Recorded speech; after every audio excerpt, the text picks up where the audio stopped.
www.attableek.com, the reviver of Iman. کہ 1000 دینار، 1 دینار 1 تولہ سونے کا ہوتا ہے، 1 تولہ سونا. 1000 دینار کا معنی 1000 تولہ سونا. چلتے چلتے اس ساتھی نے نیت کا چور تھا، اس کی نیت میں فطور تھا، اس کی نیت میں خرابی تھی، تو اس نے اسٹیمر میں شور کیا کہ میرے پیسے چوری ہو گئے. 1000 دینار تھے، اس طرح کی تھیلی تھی، چونکہ سب جان لیا تھا اس نے.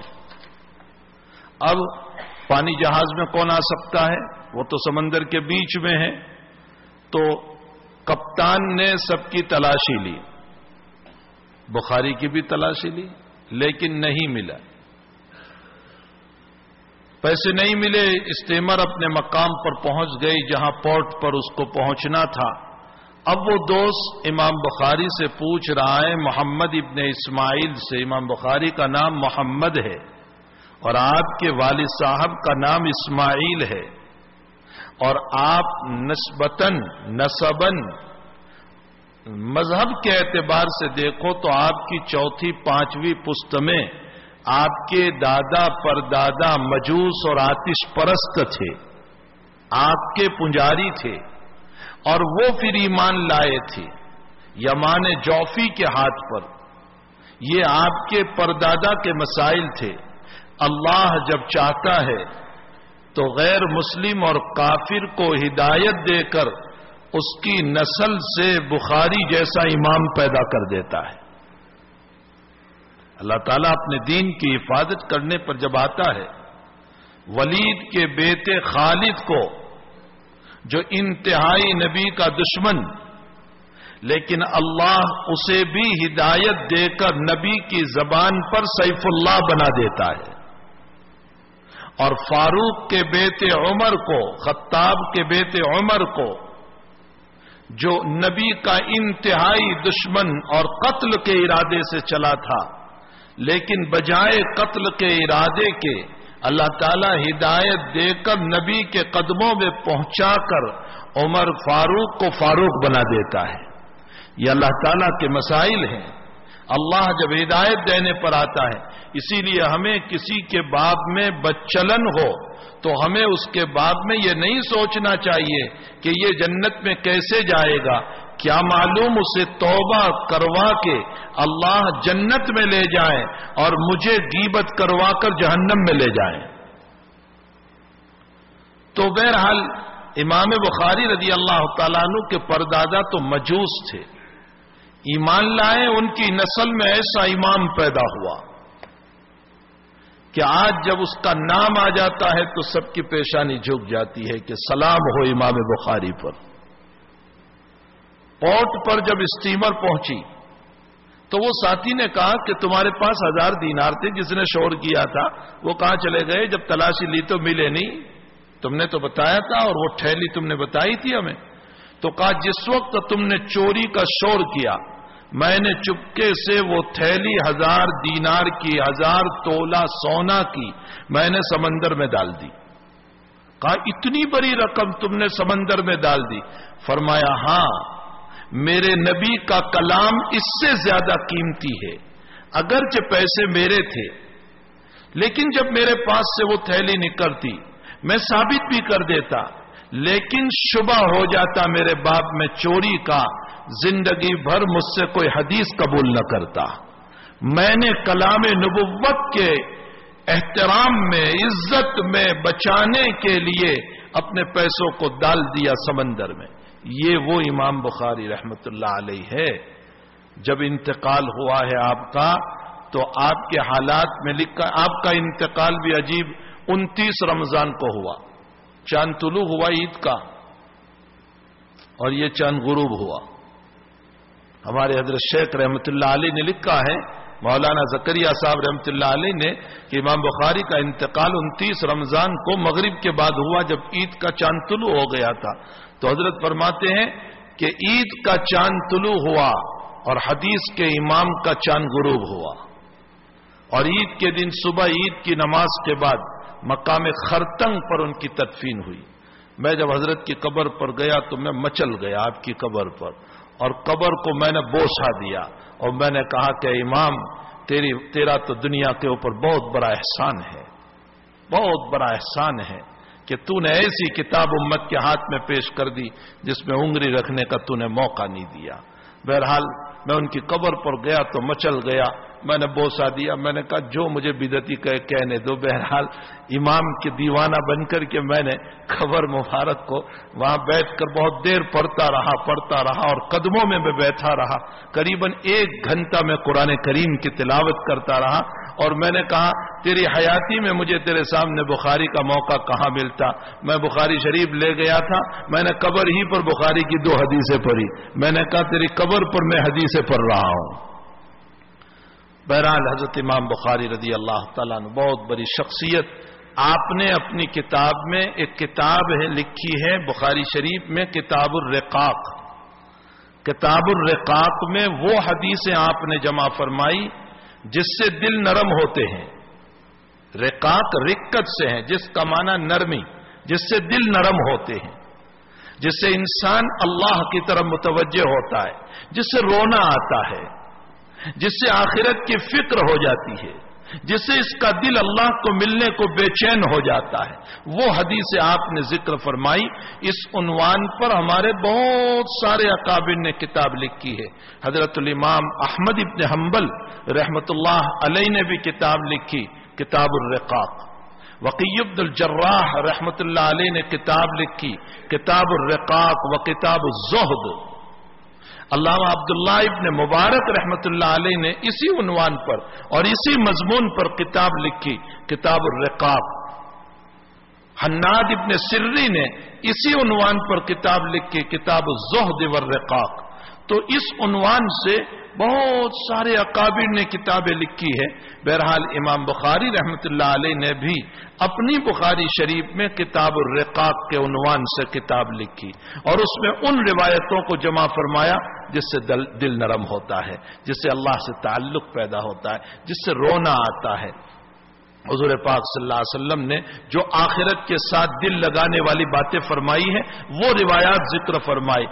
تو سب سے پہلی جو روایت اس کتاب کی ذکر فرمائی وہ یہ روایت ہے جو میں نے ابھی پڑھی، نعمتان مغبون فیہما کثیر من الناس الصحت والفراغ۔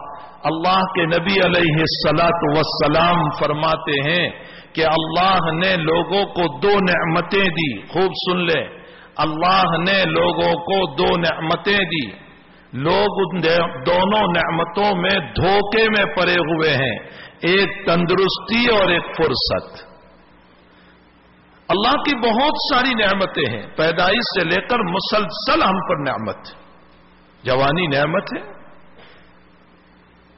اولاد نعمت ہے، بیوی نعمت ہے، کھانا نعمت ہے، جاب کا مل جانا نعمت ہے، کاروبار کا ملنا نعمت ہے، پیسوں کا ملنا نعمت ہے، مکان کا ملنا نعمت ہے، انکم کے ذریعے کا ہو جانا نعمت ہے، بچپن سے جوانی یہ ساری نعمتیں ہیں۔ لیکن ان تمام نعمتوں میں رقاق کے اوپر سب سے پہلے بخاری نے اس روایت کو نقل کر کے اس بات کی طرف اشارہ فرمایا کہ تم ان نعمتوں کی اگر ان دونوں نعمتوں کی قدر سمجھ لو گے تو ساری نعمتوں کی قدر آ جائے گی، ایک تندرستی اور ایک فرصت۔ یہ دونوں نعمتیں بہت بڑی ہیں۔ تندرستی اللہ کی بہت بڑی نعمت، لیکن انسان دھوکے میں پڑا ہوا ہے، کیا سوچتا ہے آج اچھا ہوں کل بھی اچھا ہوں گا، پرسوں بھی اچھا ہوں گا، چھوڑو نماز کل پڑھ لوں گا، پرسوں ابھی کوئی بیمار تھوڑے ہی ہونے والا ہوں، 2-4 دن کے بعد پڑھوں گا، ابھی تو بہت اچھا کتا مستندہ ہوں۔ ہم نے ایسے لوگوں کو بھی دیکھا ہے جو 20-22 سال کی عمر میں کینسر کی بیماری میں مبتلا ہوئے اور ایریا رگڑ رگڑ کر دنیا سے روانہ ہوئے۔ تو صحت بہت بڑی نعمت ہے اللہ تعالیٰ کی، اس کے بعد میں دھوکے میں نہ پڑو۔ اور اسی طرح فرصت، انسان سوچتا ہے آج مجھے وقت ہے، ارے کل بھی وقت ہوگا، یہ کام کل کر لوں گا، یہ عبادت کل کر لوں گا، یہ پرسوں کر لوں۔ شیطان ایسے تھوڑے ہی ہمیں بہکاتا ہے کہ ایمان چھوڑ دو، نماز چھوڑ دو، تہجد چھوڑ دو، ایسے نہیں بہکاتا۔ شیطان کیسے ہم کو بہکاتا ہے؟ رات میں آنکھ کھل گئی، تہجد کا وقت ہوا، شیطان کہتا ہے بہت بڑی نماز ہے، واقعتاً تہجد کا کیا کہنا، اللہ تعالیٰ کی رحمتیں اتر رہی ہے اور اللہ کی طرف سے اعلان ہو رہا ہے کوئی استغفار کرنے والا اس کو معافی ہو، ہے کوئی رزق کا طلب کرنے والا میں رزق دوں، ہے کوئی عزت کا، ہاں اللہ کی، لیکن کچھ آج نیند ہے، ایسا کر کل پل لیں گے، کل پہ لے گئے، ایسے نہیں کہے گا تہجد چھوڑ دے، وہ اس کے فضائل کو بیان کر کے سست بنائے گا، کل پر لے جائے گا، کل پھر کوئی اور بات میں ڈالے گا، پرسوں پر لے جائے گا، پھر اور بات پر لے جائے گا، یہاں تک کہ زندگی اسی میں ختم ہو جاتی ہے۔ نمازوں کے بعد میں اسی طرح ہوتا ہے، اسی لیے ہمارے اکابر نے لکھا ہے کہ اگر دل میں نیک کام کا داعیہ پیدا ہو، مثلا ابھی آپ بیٹھے ہیں اور آپ کے دل میں داعیہ پیدا ہوا کہ میں ابھی بیان کے بعد 2 رکعت نفل پڑھ لوں، تو پڑھ لو، کیوں؟ اس لیے کہ یہ اللہ کا مہمان ہے، اللہ نے تمہارے دل میں جذبہ پیدا کیا عبادت کا، اللہ نے تمہارے دل میں داعیہ پیدا کیا عبادت کا، تو اسی وقت کر لو۔ اور پیاری مثال دی اس کی مفتی شفیع صاحب رحمت اللہ علیہ نے، فرمایا تمہارے گھر پہ کوئی مہمان آتا ہے، اگر تم اس کا اکرام کرو گے تو مہمان دوسری مرتبہ آئے گا، اور اگر تم نے مہمان کا اکرام نہیں کیا، دروازہ ہی نہیں کھولا، اور کھولا تو اتنا بڑا منہ بنا کر کے اس کے ساتھ بات کی، تو نتیجہ یہ ہوگا کہ مہمان کبھی نہیں آئے گا۔ ایک حدیث شریف مجھے یاد آ گئی، اس کا ایک مطلب بہت زمانے کے بعد مجھے یاد آیا، نبی کریم صلی اللہ علیہ وسلم نے فرمایا کہ تم اپنے گھروں میں عبادت کرو، وَلَا تَتَّخِذُوهَا قُبُورًا، اور تم اپنے گھروں کو قبرستان نہ بناؤ، قبرستان نہ بناؤ۔ کیا مطلب؟ اللہ کے نبی فرماتے ہیں کہ اپنے گھروں میں عبادت کرو اور قبرستان نہ بناؤ، یعنی جیسے مردے قبرستان میں عبادت نہیں کرتے، کبھی کرتے ہیں وہ لوگ کہ چلو کسی میت کو دیکھا ہو کہ وہ اٹھ کر نماز پڑھ رہا ہو، جیسے مردے قبرستان میں عبادت نہیں کرتے، اور تم بھی اپنے گھروں میں اگر عبادت نہیں کرو گے، نفل نہیں پڑھو گے، قرآن کی تلاوت نہیں کرو گے، ذکر نہیں کرو گے، تو کیا ہوگا؟ تمہارا گھر اور قبرستان دونوں برابر ہو گیا، وہاں بھی کچھ نہیں، تمہارے گھر میں بھی کچھ نہیں، تو تمہارا گھر اور قبرستان دونوں برابر ہو گیا۔ اس لیے اپنے گھروں کو قبرستان نہ بناؤ، اپنے گھروں میں اللہ کی عبادت کرو، نوافل پڑھو، ذکر کرو، قرآن کی تلاوت کرو، مجلس کا حلقہ لگاؤ، بیٹھو فضائل اعمال لے کر، کوئی اور کتاب لے کر جس سے آخرت کی یادیں تازہ ہو، بیوی کو لے کر، بچوں کو لے کر بیٹھو، ان کے سامنے 10 منٹ اللہ کا ذکر کرو، اپنے نبی علیہ السلام کی روایات کو پڑھو، حضرات صحابہ کی زندگی کو پڑھو، ان کے سامنے پڑھو تاکہ ان کا مزاج دینی بنے اور ہمارے گھر کے اندر دین کی فضا قائم ہو۔ اور ایک مطلب اس حدیث شریف کا ایک مطلب اور بھی بیان فرمایا، وہ یہ کہ اپنے گھروں میں مردے دفن نہ کرو، ورنہ تو تمہارا گھر بھی قبرستان ہو جائے گا۔ اور ایک مطلب یہ بیان کیا کہ اپنا مکان قبرستان میں نہ بناؤ، اس لیے کہ قبر جو ہے وہ ڈرانے والی جگہ ہے، اگر تم نے اپنے گھر کو قبرستان میں بنا دیا تو اب تمہارے دل سے آخرت کا اور قبر کا خوف ختم ہو جائے گا، اس لیے قبرستان میں مکان نہ بناؤ۔ یہ 3 مطلب، مجھے ایک چوتھا جو مطلب بیان کرنا ہے وہ مہمان پر سے مجھے یاد آ گیا، فرمایا اپنے گھروں کو قبرستان نہ بناؤ، تو ہمارے بعض قریب کے اکابر نے اس کا مطلب بیان کیا کہ اپنے گھر کو قبرستان نہ بنانے کا مطلب گھر پہ مہمان آئے تو چائے پانی کراؤ، اس لیے کہ مردے چائے پانی نہیں کراتے ہیں، اگر تم بھی نہیں کراؤ گے تو تمہارا گھر اور قبرستان برابر ہو جائے گا، تو ذرا تمہارے گھر پہ کوئی مہمان آئے تو چائے پانی کرانا، ورنہ تو تمہارا گھر اور قبرستان دونوں برابر ہو گیا۔ تو بہرحال جب ہمارے گھر پہ کوئی مہمان آتا ہے، ہم ان کا اکرام نہیں کرتے، تعظیم نہیں کرتے، تو ہوگا کیا؟ دوسری مرتبہ وہ مہمان نہیں آئے گا۔ تو اللہ نے جو نیکی کا جذبہ دل میں ڈالا کہ ابھی میں نفل پڑھ لوں، ابھی فلاں کام کر لوں، ابھی قرآن کی تلاوت کر لوں، چلو 2-4 رکعت تہجد پڑھ لوں، تو اس پر فوراً عمل کر لو، اس لیے کہ یہ اللہ کی طرف سے مہمان ہے، اکرام کرو گے، دوسری مرتبہ اللہ نیکی کا داعیہ دل میں ڈالے گا، اور اگر تم نے نہیں کیا تو پھر اللہ تمہارے دلوں میں نیکی کے جذبات پیدا نہیں کرے گا۔ تو میرے بھائیوں، میرے کہنے کا مطلب یہ ہے کہ ہمیں چاہیے کہ وقت کی قدر کرو، اپنی صحت کو غنیمت جانو جو اللہ تعالیٰ نے دے رکھی ہے، اور اسی طرح فرصت کو، ایک ترمذی شریف کی روایت ہے جناب رسول اللہ صلی اللہ تعالی علیہ وسلم نے فرمایا هل ينتظرون الا فقرا منسیا.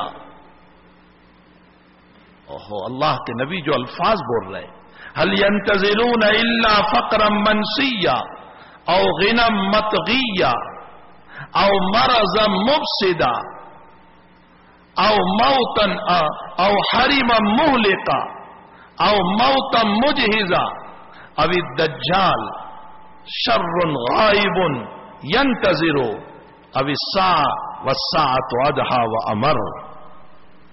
اللہ کے نبی جب بولتے ہیں ایسا مضبوط کلام، اللہ کے نبی علیہ السلام نے فرمایا تم نیکی نہیں کرو گے، تم نیکی نہیں کرو گے، اپنی جوانی پر ناچتے کودتے رہو گے، اپنی دولت و عزت پر مچلتے رہو گے. کیا تم انتظار میں ہو کہ اللہ تم پر فقر ڈال دے، اور فقر بھی ایسا جو پچھلی مالداری کو بلا دے؟ تو اب فقر میں کیا تم سخاوت کرو گے؟ اللہ نے ابھی دیا ہے تو ابھی سخاوت کر لو. اگر تمہیں اللہ نے ابھی دیا ہے ابھی سخاوت کرو. کیا تم انتظار میں ہو کہ فقیری آ جائے گی؟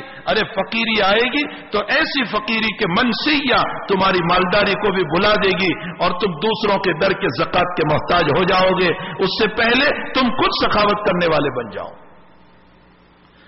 آگے فرمایا او غنى مطغیا، یا کیا تم انتظار، ابھی اللہ نے تمہیں دیا ہے اور دل نرم ہے، اللہ کے راستے میں صدقہ کرو. کیا تم انتظار میں ہو اس مالداری کا جو تمہیں غرور میں مبتلا کرے، جو تمہیں تکبر میں مبتلا کرے، جو تمہیں قارون کی صفت پر لے جائے؟ ان قارون کان من قوم موسیٰ فبغى علیہم، یہی مطغیہ سے فبغى علیہم وآتیناہ من الکنوز ما ان مفاتحہ لتنوء بالعصبۃ اولي القوة اذ قال له قومه لا تفرح ان اللہ لا يحب الفرحین.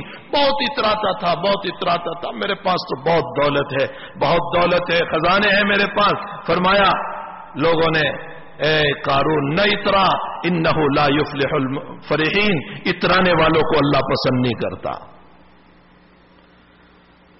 تو اللہ کے نبی کہتے ہیں او غنى مطغیا، کیا تم انتظار میں ہو ایسی مالداری کا جس میں تمہیں غرور آ جائے، تکبر آ جائے، تکبر کا نشہ چڑھ جائے اور تم کسی کو 5 پیسہ نہ دو؟ یا کیا تم انتظار میں ہو او مرضا مفسدا، ایسی بیماری کے کہ جس بیماری کے اندر تم فساد میں بستر میں مبتلا ہو جاؤ، تم کسی کام کے نہ رہو، زبان سے اللہ بولنے کی طاقت بھی لے لے، تم سبحان اللہ کے بھی محتاج ہو جاؤ. کیا تم انتظار میں ہو؟ ارے ابھی بولنے کی طاقت ہے، چلنے کی طاقت ہے، دوڑنے کی طاقت ہے، اٹھنے کی طاقت ہے، بیٹھنے کی طاقت ہے، عبادت کر لو، بیماری میں نہیں کر پاؤ گی. او حرم مہلکا، یا کیا تم انتظار میں اس بڑھاپے کا جو بڑھاپا تمہیں ہلاک کر دے گا؟ ہمارے شیخ نے ہم کو ایک نصیحت کی تھی، بہت پیاری بات فرمایا، حنیف جوانی ہے عبادت کر لو، دیکھو بڑھاپے میں ہم چاہتے ہیں تو بھی کھڑے ہو کر سنت کے مطابق سجدہ نہیں کر سکتے. انسان بڑھاپے میں محتاج ہو جاتا ہے، پھر اس کی نماز چیئر پر ہوتی ہے، پھر اس کی نماز بستر پر سوتے سوتے ہوتی ہے، وہ چاہتے ہوئے بھی سنت نہیں ادا کر سکتا. اب حرم کیا تم انتظار میں اس بڑھاپے کا کہ جو تمہیں ہلاک کر دے؟ او موت مجہزہ، یا اس موت کے جو بالکل تمہارے لیے تیار بیٹھی ہے کہ تمہیں دبوچ لے.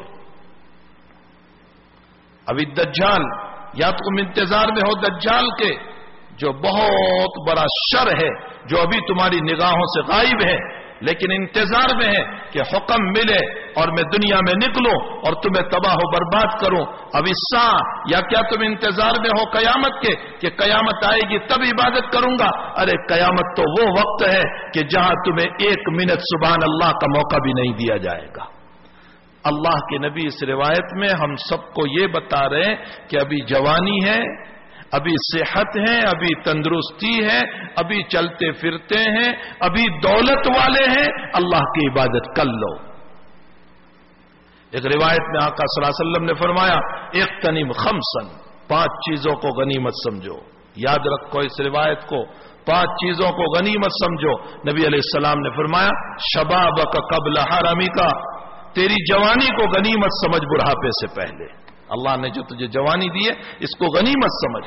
وصحتک قبل مرضک، اور تیری صحت کو غنیمت سمجھ تیری بیماری سے پہلے، وغناک قبل فقرک، اور تیری مالداری کو غنیمت سمجھ فقیری آنے سے پہلے، وفراغک قبل شغلک، وفراغک قبل شغلک، اور ابھی تجھے فرصت ہے اس کو غنیمت سمجھ مشغولیت ہو جانے سے پہلے، وحیاتک قبل موتک، اور تیری زندگی اور حیات کو غنیمت سمجھ موت آنے سے پہلے۔ یہ 5 چیزیں ہیں، اللہ کے نبی کہتے ہیں اس کو غنیمت سمجھو، حیات اور زندگی کو غنیمت سمجھو، فرصت کو غنیمت سمجھو، صحت کو غنیمت سمجھو، مالداری کو غنیمت سمجھو، شباب اور جوانی کو غنیمت سمجھو جو اللہ نے تم کو دے رکھا ہے، پھر تم چاہو گے تو بھی عبادت نہیں ہو پاؤ گی۔ اللہ تعالی ہم تمام کو ان چیزوں کی قدر کرتے ہوئے اپنی جوانی میں، اپنی صحت میں، اپنی تندرستی میں اور اپنی مالداری میں اللہ کی عبادت کی اللہ ہم سب کو توفیق عطا فرمائے۔ وصلی اللہ علی النبی الکریم، اللہم صلی وسلم دائما ابدا علی حبیبک خیر الخلق کلہم۔ ربنا آتنا فی الدنیا حسنہ وفی الآخرۃ حسنہ وقنا عذاب النار۔ اللہم اعنا علی ذکرک وشکرک وحسن عبادتک، اللہم اعنا علی ذکرک وشکرک وحسن عبادتک، اللہم اعنا علی ذکرک وشکرک وحسن عبادتک، اللہم انک عفو کریم رحیم تحب العفو فاعف عنا یا کریم، اللہم انک عفو کریم رحیم تحب العفو فاعف عنا یا کریم، اللہم تقبل